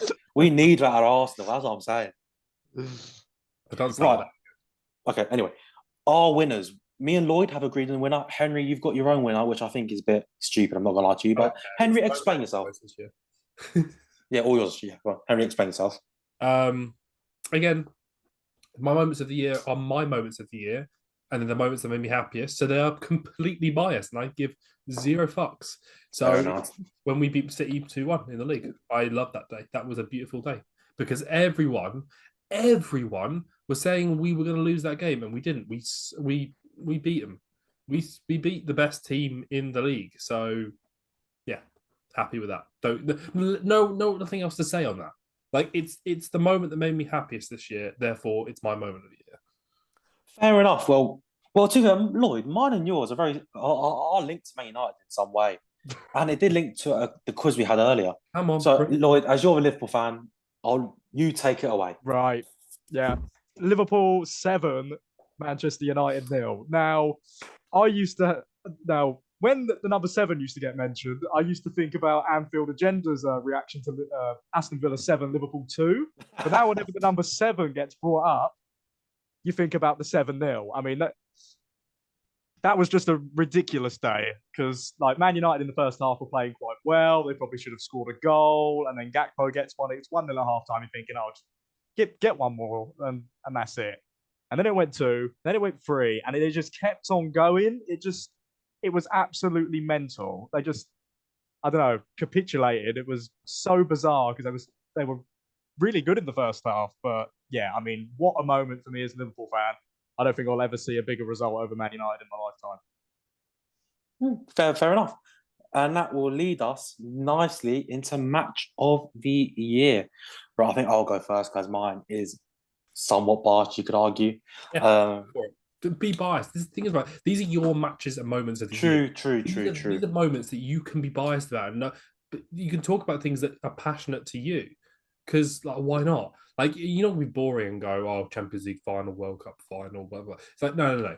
No one's putting that Champions League final in there anyway, mate. Well, yeah. I nearly fell asleep, Jim. If Lukaku had buried that chance, I might have. But maybe. So, take it away, Heli. Be biased. Good point. Fair enough. Thank you, Henry. So I'm going to go with Arsenal 3, Bournemouth 2. The game itself, it wasn't the most entertaining throughout the match. It's just the fact that we conceded in 9 seconds to Philip fucking Billing, right? I don't know what I'm saying. He's actually a good little midfielder, right? But it's just that we went 2-0 down. Then Ben White, my God, he's a beautiful man. But Reece Nelson, that 97th minute left foot. I honestly, I was living in uni. I was in my uni dorm at the time. I celebrated and shouted so much. Security had to come up into my room to check if I was okay. I went mental. And this is the saddest thing you ever heard. One of the greatest things you ever. I was completely alone. I just celebrated by myself. I just made a racket by myself just because limbs.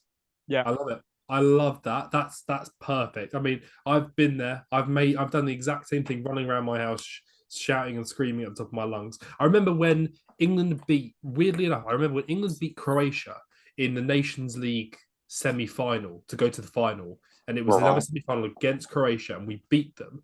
I was singing Three Lions for like 2 hours. Like I think it was around Christmas time, like a few years ago, and I was just wrapping presents, just singing Three Lions on repeat. I didn't give a shit. You were that obsessed with it. Like you can. Like, that's what football's supposed to do. It's supposed to make you happy. Like, why would you watch it if you didn't? So celebrate, be mad. Why not? Like, that's an awesome moment. Mad respect for that. Love it. Right. Look, things like when we bottled the league, right? I'm happy to admit we bottled the league, right? It happens, you know what I mean?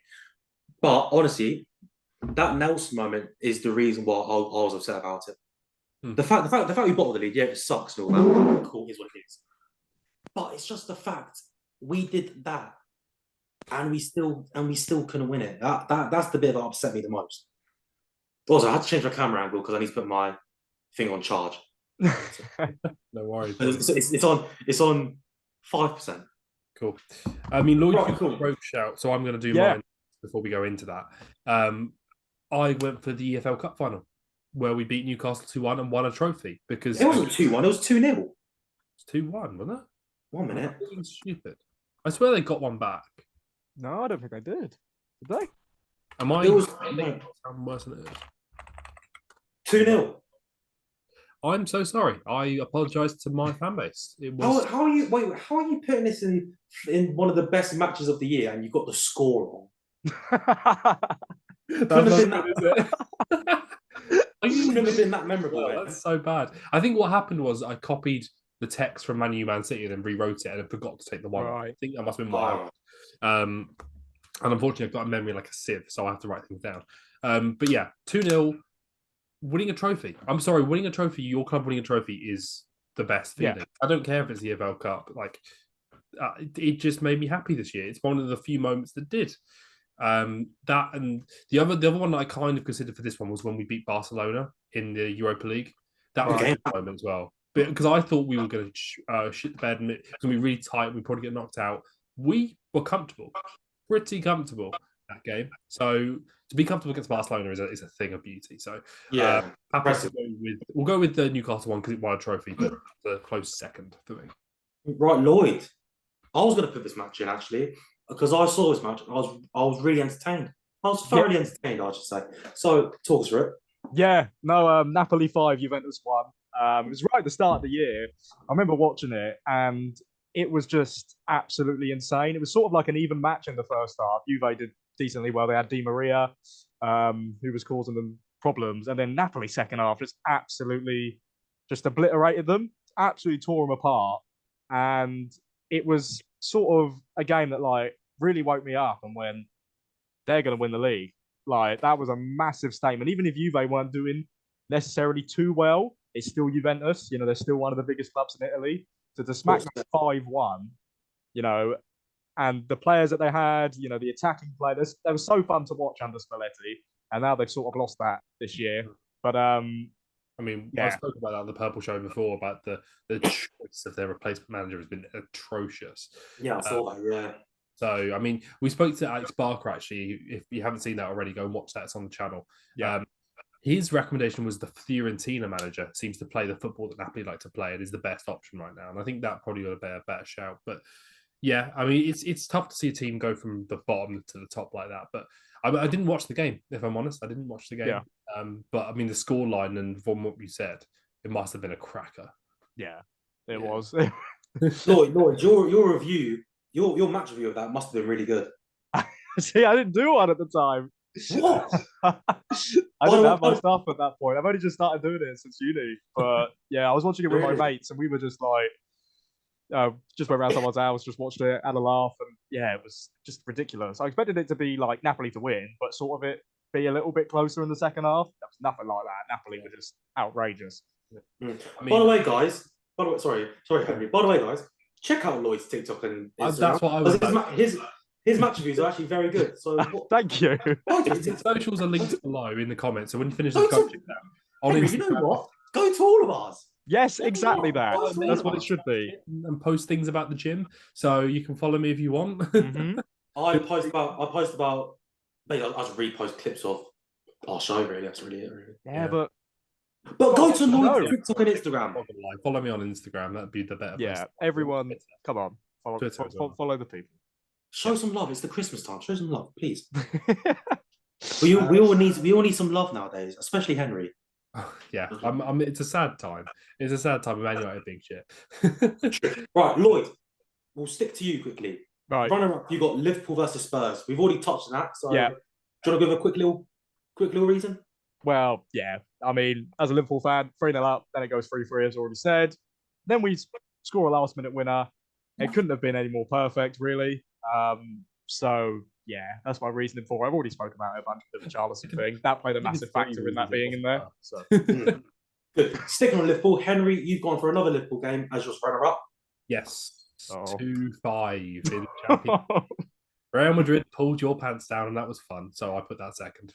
Joe Gomez disaster clause. Yeah. I thought his time was up at Liverpool. Yeah. Anyway, cool. My runner-up is actually Henry's winner, and that's West Ham Fiorentina. We've already touched on that, so let's move on. Lloyd, your winner. Yeah. I went for Chelsea 4, Man City 4 for this season. I thought it was an amazing game to watch. It was just end-to-end stuff. Both teams played really well. It was both attacking football. Neither of them sat back. And yeah, 8 goals, lots of decisions and stuff like that. I mean, just what a game of football. I don't think I'd watched a better one this year, to be honest. Even as a neutral in the game, it was just totally brilliant. I mean, what a game of football. I mean, Chelsea. I think with boys, I don't know if you've seen much Chelsea this season, but they're such a confusing team. Yeah.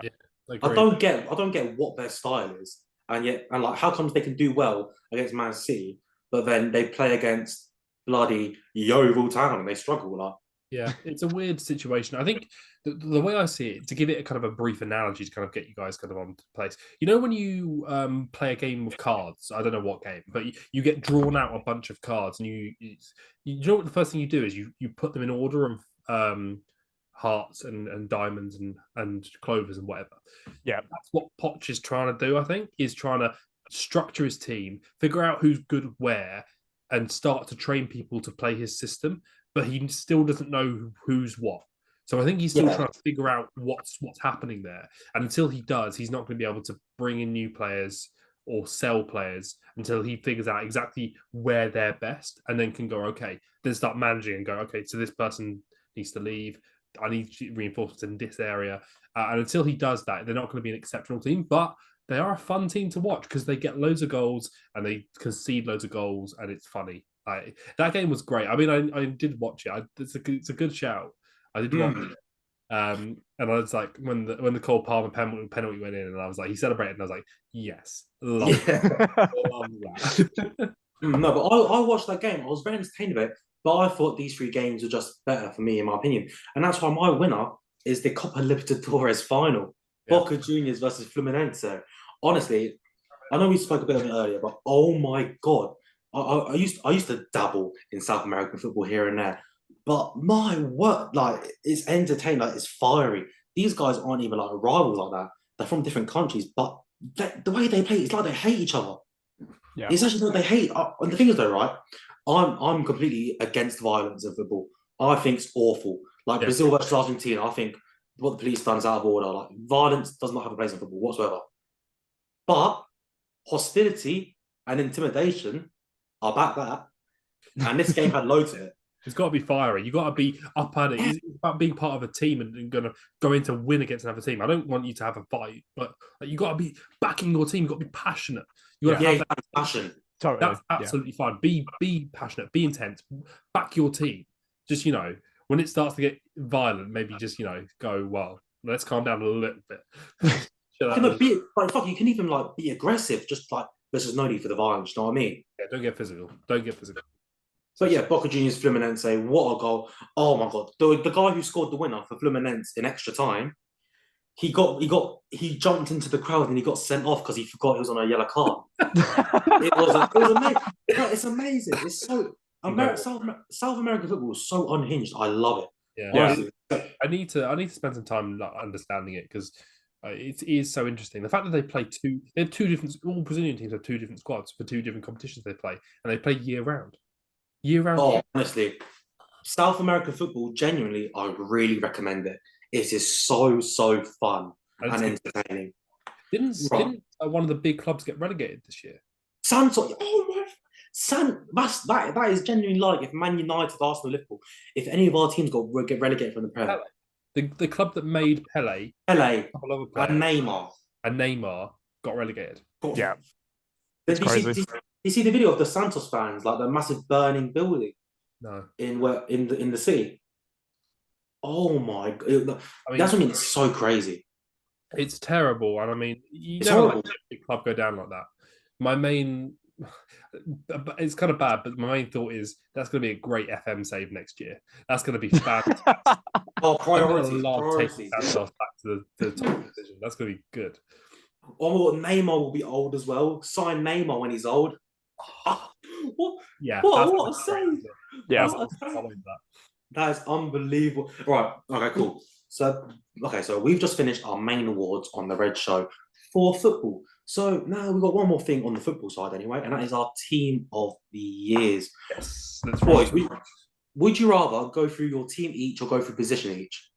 Let's go through our teams each. I think let's try and go through these, and then we can kind of make comment at the end. And True. We're Say not going to do like a group team of the year. No, do our own. What we want you to do instead is to go down to the comments and leave your group team and what you think should be the team of the year. And the one that has the most likes down below will be the group team of the year.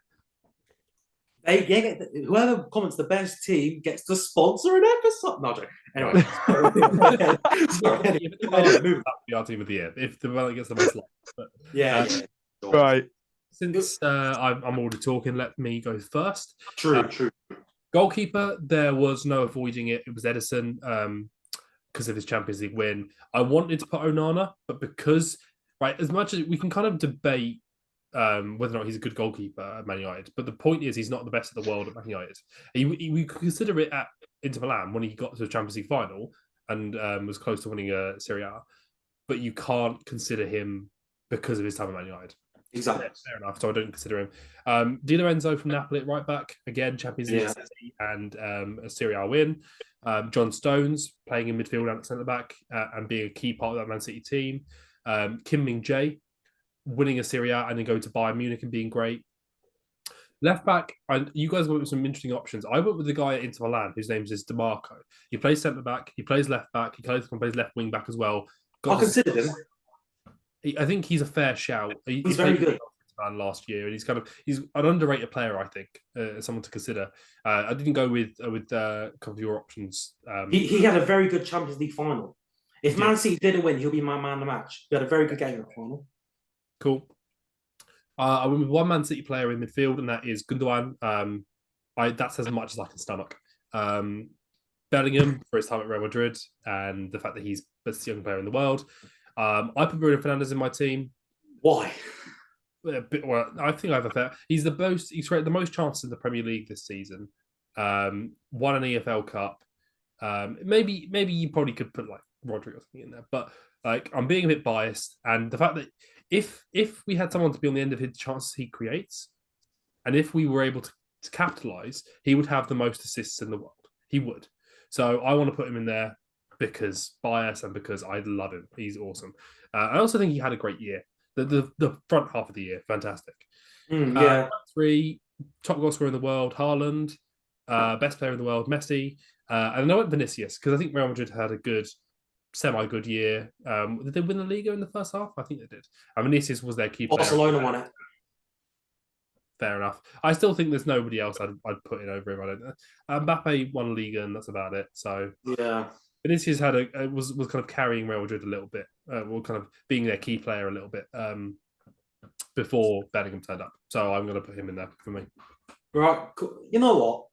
Besides Bruno, I'd say that's a very good team. And I think, to be fair, I think on most positions we actually agreed on some, all of us. Yeah. But, I mean, I'd like to throw this over to Lloyd next because there's a name in there I want him to say. So go on, Lloyd. Yeah. Right. First of all, I've got to be a bit biased. I've got to have one Liverpool player in here, and that man is Alisson. I think he's the best keeper in the world. I think he's amazing performance-wise. I know Liverpool didn't do much last year, but still. Di Lorenzo at right back, same as Henry. I think he's very solid for Napoli, done very well. Two centre halves, I've gone for Saliba at Arsenal. Thought he was really, really good last season. I think he was probably the main reason that they didn't end up, winning that league. Yeah. Kim Min-jae as well. Was at Napoli last year. Now he's at Bayern, still doing very well. I've gone for Alphonso Davies at left back. Right. Why? I think there was a lack of impressive left backs last year, to be completely honest, on a consistent basis. I don't think there was a massive amount of players who impressed me. And Davies was still putting up decent numbers. So that's who I've gone for. I've gone for Rodri, holding midfielder. I think he was amazing last year. I've gone for Jude Bellingham as well. Yeah, he's just been brilliant. And I've also gone for Bruno Fernandes as well, just like Henry. See, Lloyd, Good man. Lloyd, with your ball knowledge, I'm a bit disappointed. Come But on. I just think for him, he is an amazing player. And as Henry said, if he had someone who could put the ball in the back of the net on a consistent basis, he'd have a lot more assists. He creates a lot of chances, but United don't finish. He is by far the best chance creator in the Premier League. Rodri. If That's I'm just your agenda, though, isn't it? I'd probably put him in, but at the same got time, Got to have Rodri. He's an amazing player. yeah, and good one for his goals in the FA Cup final. Yeah. I'm happy he's gone now. I can kind of speak well about him again now because he's left. He's gone to Barcelona. He's made a good move. I can kind of be like, well, he scored the goals against us. He's obviously an exceptional footballer. Like I'm happy to put him in over Rodri. For my opinion, he's had more moments for me. Right. But, yeah, no, it gets better. Lloyd, keep going. Yeah. So I've got Kane first of all. Just the numbers. The numbers for me are so impressive. Last year in the Premier League, he got 30 goals, which is, very good for the Tottenham side he was playing for. Then this season in the Bundesliga, he's been very, very good. So for me, I'd have him in. I've got Haaland as well, obviously the numbers. And then I've got Mbappe as well. So right. I've got to rip into this a little bit. So I love your backline. I love your midfield. I'm happy with that. I couldn't stomach putting Mbappe out wide. Right. How can you stomach putting one of Kane or Haaland out wide? No, see, the thing is, we're not playing a match of them. It's I'm just sorry, I can't. There's no way Kane is the best winger in the world, or one of the two best wingers in the world. You can't. If you play Kane, he'd be so average. No, we're not talking about wingers. We're talking about forwards in general. If you play the narrow formation, it would work. You'd have Kane in the 10. Mate, change your formation to 4-3-2-1 on FIFA. You've got two centre forwards and a striker. It works. It's a bit cheating, in my opinion. Well, that's not cheating. It's just three forwards. If you played like a 4-1-2-1-2, let's say, you could have a back four, then you'd have Rodri, you'd have two central midfielders, you'd have Bellingham and Fernandes, then you'd have Kane in the 10, then you'd have Mbappe and Haaland up top. Exactly. Kane drops in. He did it for Tottenham, and he still does it. I can't do it. And also, where's Messi in your team, bro? I can't. As much as Messi is brilliant and all that, he's an amazing player, and obviously did really well at the World Cup. He said it's just half the season in the MLS now. I don't want to. I can't have him in. I can't have him in. Right. As much as I am a massive Messi fan, I can't do it. Fair enough. Right, Heli, go on, bring some more. See, my team's a bit of a mixture between both of yours. And I think I've only got one player that's in neither of your teams. So in goal, I've got Ederson. My right back, Di Lorenzo. Centre back, Stones. Centre back, Saliba. Left back, I went with Theo Hernandez. I think he's been brilliant for Milan. Honestly, I would, just for like experiment, I'd say put him in the Premier League. Why not? Bit of fun. Yeah, so he's just an amazing left back. And like AC Milan, great. He got Champions League semi-finals, to be fair. Hernandez, big part, big player, big game player as always. I'm a huge fan of him. Midfield three, it's a mixture between both of yours. I've got Rodri as a holding midfielder. I think he's the best CDM in the world right now. Yeah. Winning goal in the Champions League final, no more needs to be said. Bellingham, went over him enough. Gundogan, spoke about him already. Honestly, arguably City's most important player last season in their treble-winning season. Honestly, the amount he's done for that club is unbelievable and shouldn't be understated. And the front three, I'm exactly the same as Lloyd. Kane right wing. No, Kane, Mbappe, and Haaland. Yeah. I mean, Lloyd from the beginning was like, he didn't put Messi in his top 3 players of the year. You voted Messi as the best player in the year, and he's not in your team. I'm not gonna lie, Ballon d'Or tax is the reason I put him first.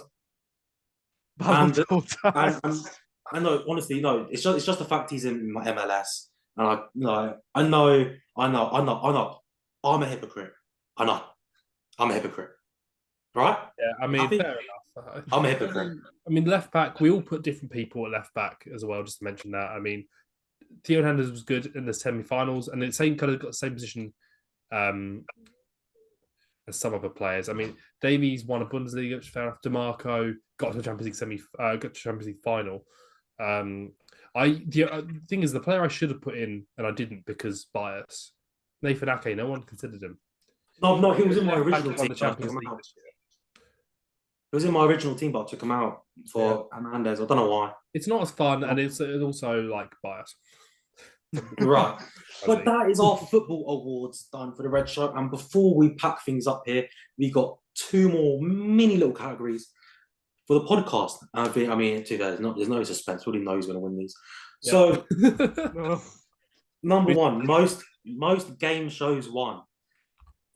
Gonna change that. True. Thank you. Right. So, including the quiz today, we've had 5 game shows on the Red Show so far. And you know how games work. I host them. It's between Lloyd and Henry. It's been a close one. It's a close one. It's very tight. just give it to him. In second place, we have Henry with a whopping 0. Congrats. Well done, Henry. Proud of you, mate. Not gonna lie, you did better than I expected. Then in first place, we have got Lloyd with all 5. He went 5-0. Congratulations, Well Lloyd. done. Thank you. Got good ball knowledge. So, Lloyd, Lloyd, as the winner, have you got any words? Speech. Give us a Any speech. words? Well, I've just got to try and get it to 7, haven't I? I hate you. I've got to get 1 before you get to 7. I don't care if it's loads or catching up with you. I just got to get it so it isn't 7-0, and I'm happy.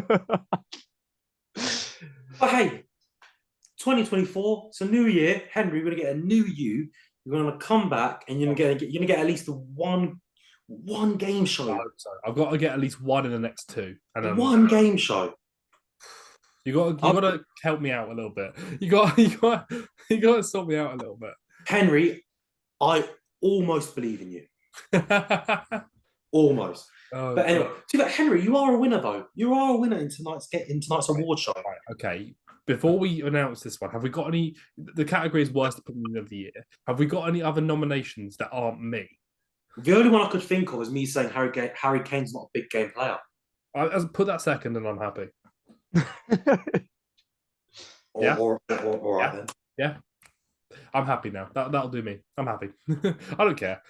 I'm typing it into a document that you guys will never see, so it doesn't make a difference. But it's widely considered the second worst opinion on the podcast of the year was that Heli said that Kane is not a good big game player. Okay, cool. I'm second place. Cool, whatever. But worst opinion of the year, and you've got a lot of backlash for this, Henry. I've had some backlash. You know what? Editors, if possible, if you're too busy, don't worry about it. But if possible, can you put the clip in now? Thank you. So Henry, Martinez gets in the team over Van Dijk. So you think Martinez is better than Van Dijk? Yep, I will stick with it, and I will go to the grave believing this. So Henry, because it is the final show of the year, and we will take a week or 2 break from making the show, just to say your goodbyes for the year. Just explain, honestly, me and Lloyd won't interrupt you. Give all your reasoning into why Martinez is better than Van Dijk, and me and Lloyd will stay quiet. I mean, it's based off the last season and a half. I just think Van Dijk's performances have not been exceptional at all, and it hasn't been exceptional for a long time. And I think his performances last season were rather poor. In a poor Liverpool team, in all fairness, it was not your best season, but his performances dropped off, and he was supposed to be your captain, your leader. And kind of carry you out for the back. And he just hasn't been great. The centre back has been up for contention. I'm not specifically, no one said you could drop Van Dijk, but Konate's come in and out, Matip's come in and out. That centre back position has been up in the air for a while now, and it's not been the greatest thing. Whilst on the other hand, not this last 6 months because he's been injured, but the entirety of last season, he was a rock. It was him every time. And I mean, he had a bit of rotation as well. we had Varane for the majority of it, but we had Maguire step in and we've had Lindelof step in. Lindelof again. But whilst he was playing, you saw the difference in the defensive ability. When Rangnick was playing, the goals we were shipping, and the goals this season, when Martinez is playing, it was so much better. You could see the improvement. He needs a partner other than Varane. But when you see the impact he's having on the team, I don't see the impact that right now Van Dijk is having. He's a good player, and I'm not saying he's one of the top centre backs in the league. I just think that he doesn't have the same impact on Liverpool that Martinez has at Manchester United. But in my opinion, right, editor, speed all that up. So, no, okay. One thing I will mention though, you say Van Dijk did not have the effect that Martinez had. I'm not going to lie to you, mate. I'm talking about. But in the video where you said Martinez is better than Van Dijk, we're talking about in general though, not just this season. I know this season takes part, it counts towards it, but in general, surely it probably is a little bit of bias in terms of if you're looking at the entire history. A little bit. Van Dijk's done more. I'm not in terms of trophies, mind you, but I base it off last couple of years. I don't think Van Dijk's up there, and also he doesn't. It is a little bit of bias. It is a little bit of bias. I love watching Martinez play, the butcher, the way he steps out and presses. The fact that everyone said he was going to be a flop, and actually he was the best centre back in the league that season, and it was just exceptional. He dominated aerially, physically, on the deck, tackles, stepping up, passing. He was a cheap pass creator. He does what Fabian Schär does for Newcastle now, and everyone gives him the kind of credit he deserves. And it was just such a relief because I went from watching Lindelof to watching him, and it was such a step up. I loved it. And for that reason, I have to back him at every opportunity. He deserves it. Right, fair enough. I mean, so, boys, that is the end of our award show, and that means it is the end of our episode and the end of the year on this channel so far. So, boys, before I give the outro, is there anything you'd like to say? Lloyd, we'll start with you. Bring on 2024, and hopefully we can have some more good and terrible opinions pop up. I think that'll be quite interesting. So yeah, that's what I'll say. I would like to say thank you to both of you guys for coming on and joining me in this little adventure that we've taken into kind of being biased, I guess, for our own club, for kind of spouting our nonsense about our three kind of red clubs. Thank you guys, the audience, for watching us. I mean, you've seen the numbers been put in the show today about how many views we've got. I didn't even know it was that high. And thank you all for watching that and the success that's coming. And I can see the subscribers going up. I can see the views. Well, I can now see the views. Thank you so much, because without you guys watching, it's harder and harder for us to make this stuff. So the fact that we're seeing you guys sub and the fact we're seeing you guys watch our content means so much to me. And the fact that you guys care what we have to say means a lot. So thank you so much for taking part, both of you. Thank you guys in the audience for taking part. So much. We really appreciate it. And as Lloyd said, bring on 2024, more opinions to come, more giving you guys all the information about our kind of the best clubs in the league. Let's say that. Bringing you the best news for the best clubs in the league. 100%. Bring on 2024. I agree. Totally agree. But you know what, boys? Henry, I think you put it perfectly. So, my little parting message for the new year. Lloyd, Henry, first of all, I want to thank you two very much. The past nearly 2 months, it's been unbelievable. The growth the channel has, the growth the show has is staggering. We gained 1,000 subscribers in 5 days. That's unbelievable. The guests we got on, like Lloyd, me and you with Zealand, Lloyd, me and you with Gary Taphouse, Henry, me and you with Zealand, Henry and Lloyd, you two and Tom met Euro expert from TIFO. Yeah. Honestly, we're doing It's been crazy. Honestly, within the first under 2 months of the Blue Podcast rejoining and all of us joining the Blue Podcast, we've done some amazing things. And honestly, the way I'm looking at it, 2024, the next year, is going to be crazy. We've already got some guest lines up. We've already got podcasts lined up. We've got new people lined up to join us Yes. I can confirm now. We do have a new host on this show, and you guys will meet him. You guys will meet him in January. Yep. Where I can confirm we're going to be in the studio. We're going to be in person, seeing each other. We are currently in talks to get ourselves in the same studio that the Purple Show's in. We should be going in there in the new year. We need to confirm a couple of bits and pieces as to when and how and all this other. Yeah, of course. Yeah. But that will be coming in the new year. We'll give you a bit more information on that as we kind of get it. But it's only going up. The quality is going up. The opinions are going up. Exactly. Hopefully, the views are going up if you guys are enjoying what you're watching. So, yeah, I'm happy, very happy with how it's gone. But it can only get better. Mm-hmm. So, again, thank you, Heli. Thank you, Lloyd, for joining me. I think it's been great. Our words have been great. That's a great way to sign off, I think. So I'll sign off for the year for now. Thank you very much for watching. And hopefully we will see you all in the new year. Thanks, everyone. Brilliant. Thank you. Happy Christmas, guys. Have a good Christmas.